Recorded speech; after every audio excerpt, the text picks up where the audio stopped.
Unemployment and illegal aliens. On the first Monday of each month, the Bureau of Labor Statistics, BLS, releases the jobs report, which includes the latest unemployment rates.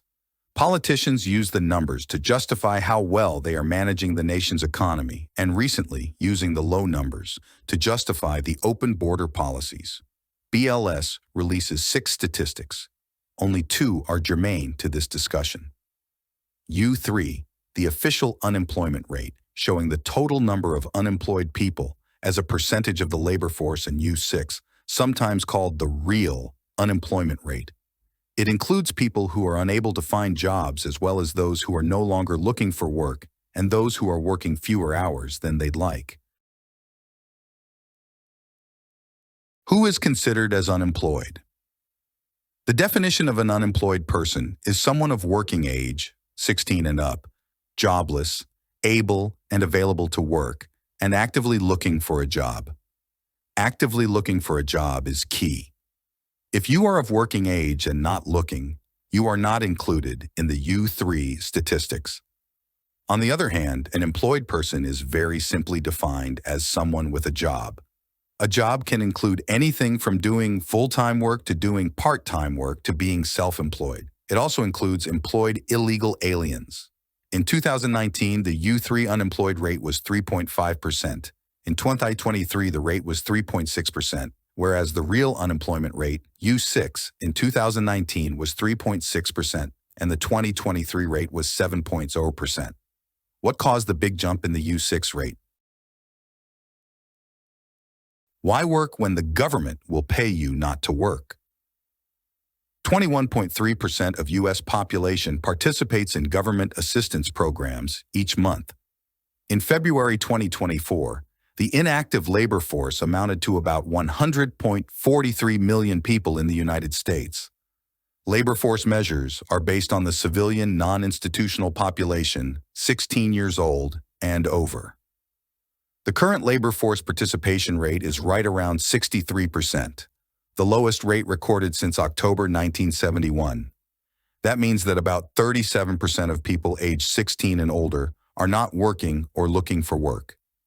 In other words, millions of Americans are actively choosing not to work, even though there are plenty of jobs available.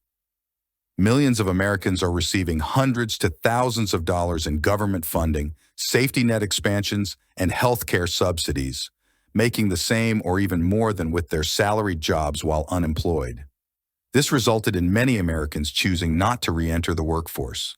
Why work to get paid when you can get paid not to work?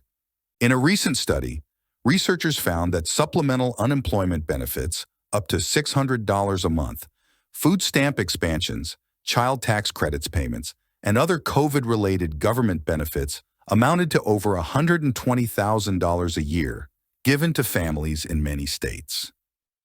Even when split between 2 parents, this aid is more than $5,000 above the median income in the United States. Unemployment benefits have softened since 2020. In some states, these benefits can still provide the annualized equivalent of up to $100,000 in salary. In fact, one group of researchers discovered that normalized unemployment benefits coupled with expanded Affordable Care Act, ACA, subsidies result in the same income as a head of household earning $80,000 a year in 14 states and more than a 20-hour wage in 16 states.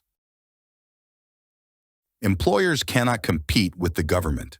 Right now, the latest data shows that we have 9.5 million job openings in the U.S., but only 6.5 million unemployed workers looking for work. Companies are being forced to compete for a tight supply of skilled knowledge workers. The prevalent trend, therefore, is forcing employers to fill the void by filling a significant portion of lower-skilled positions with illegal alien workers, contributing to the justification for sanctuary states and the open borders policies. Occupations typically being filled by illegal aliens in the lower-skilled spectrum include maids and housekeeping cleaners, janitors, construction laborers, cashiers, grounds maintenance workers, retail salespersons, agricultural workers, and waiters. However, within these lower-skilled occupations, immigrant workers are starting to exhibit upward mobility. rather than solely relying on formal education or specialized training upon entry into the workforce. Many immigrant workers appear to acquire skills and experience through on-the-job training and practical experience, facilitating the transition of immigrant workers from lower-skilled to potentially middle-skilled positions, filling in the voids and replacing middle-class native-born workers. Unrestrained immigration. Unrestrained immigration is impacting the job market by increasing competition for employment, particularly in lower-skilled sectors. This leads to downward pressure on wages for native-born workers and increased unemployment or underemployment in certain industries. This has forced governments to increase minimum wages, resulting in inflation pressure and the elimination of low-skilled jobs. In fact, there are 183,000 fewer native-born workers employed in 2023 compared with 2019. In contrast, almost 2.9 million more foreign-born workers were employed in 2023 than in 2019. Artificial intelligence, AI.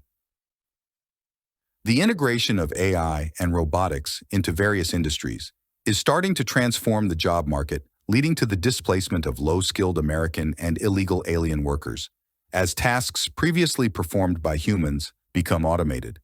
This will create challenges for workers who will struggle to find alternative employment, forcing government to provide support for those who are displaced, resulting in further dependence and a tax burden to American taxpayers. As the cost of labor increases, certain industries will become more automated.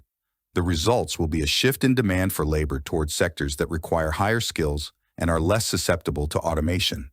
This shift will influence the types of jobs available to both native low-skilled workers and illegal aliens. The open border and sanctuary state policies will just make the situation worse, as the majority of illegal aliens are low-skilled. Changing America, the deep state, a network of individuals within government bureaucracies and other institutions, wielding substantial power, shaping and manipulating government policies and the decision-making processes. Among them are certain senators, House of Representatives, and elite corporate leaders that continue to advance their shared agendas, often at odds with the interests of the general public or conventional democratic processes, supporting initiatives such as open borders and sanctuary states, components of a broader agenda aimed at fundamentally transforming the nation and maintaining power. The Big Red Line. On November 5, 2024, the voters will decide whether to continue the slide towards total control of the nation by the deep state. With deep state control over the next 4 years, the middle class as we know it will be gone, replaced by a combination of citizens and illegal aliens totally dependent on the deep state. Consider this: California, the bellwether state for the nation and the most populous in the United States, with over 39 million residents as of 2021, is already a single-party sanctuary state with an estimated 1.85 million illegal aliens. The state spends nearly $31 billion a year on illegal alien benefits and services, resulting in half the present projected state deficit for the 2024-2025 fiscal year.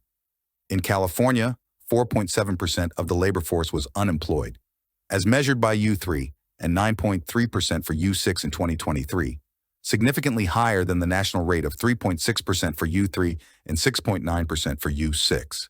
California has the most welfare recipients, leading the country with an astounding 5,265,551 recipients as of 2023, and has the fifth highest tax burden at 10.4% of all the states. The open-door policies of the deep state have flooded the country with at least 10 million illegal aliens, distorting the labor market. Since the employed illegal aliens are included in the reported statistics, they artificially hide the true nature of the unemployment problem in the United States. One thing is clear: it is not 3.6%, it is more like 9% or higher. 4 more years of deep state control, and the rest of the country will look like California. Your vote counts.